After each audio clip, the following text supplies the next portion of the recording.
Hangi parti? Şuradan çıkalım. Şuradan çıkalım.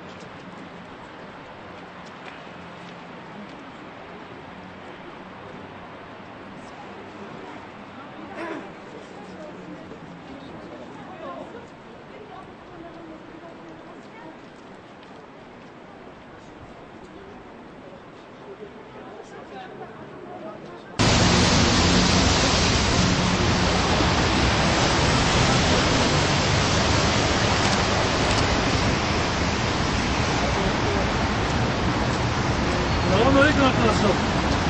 Sağ olun, nasılsınız? Sizinle ilk tanışmamız olacak. Sağ olun. Burası iyi mi arkadaşlar? Hüdapar'ın kuruluşunu bekliyordu kamuoyu.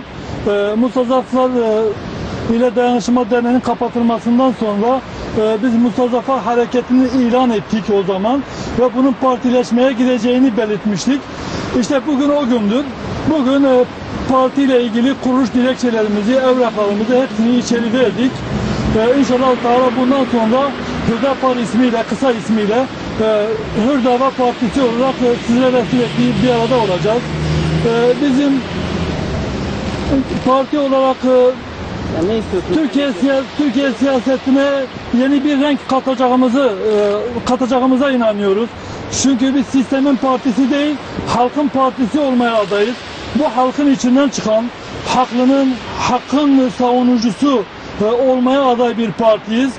Bugüne kadar söylenemeyen, yapılmayan, eksik bırakılan statüko partilerinin, sistemin yanlışlarını sahiplenen partilerin yaptığını değil, bilakis halkın doğrularını, halkın gerçeklerini dile getireceğiz. Bu toplumda, bu ülkede huzurun, barışın, adaletin, kardeşliğin tesisi için inşallah çalışacağız ve bu doğrultuda da mevcut ülkenin mevcut tüm sorunlarına da inşallah adalet, kardeşlik ve hakkaniyet ölçüsünde çözüm üretip bunun takipçisi olacağız.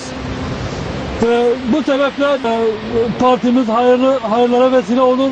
Ülke için, insanımız için, dünya için inşallah hayırlara vesile olacaktır. Partinizin kurucuları kim, başkanı kim, hangi meslek örgütleri? Şu an kurucular kurulu bir araya gelecek. Dilekçemizi verdik. Bildirimizi aldıktan sonra yine yetkili organlar kurucular bir araya gelecek. Yetkili organlarımızı oluşturacağız ve bu süreçte de kurucu başkan ve diğer yetkililerimizi seçtikten sonra zaten bunu size paylaşacağız. Şu aşamada kuruluş dilekçesini ben verdim.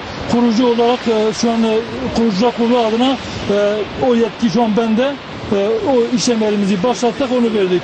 Mehmet Hüseyin Yılmaz, avukatım ben. Arkadaşlarımızdan avukat arkadaşlarımız var. Yani halkın içinden gelen bir parti olduğumuz için halkın temsilcileri olan insanlar var burada. Esnaftır,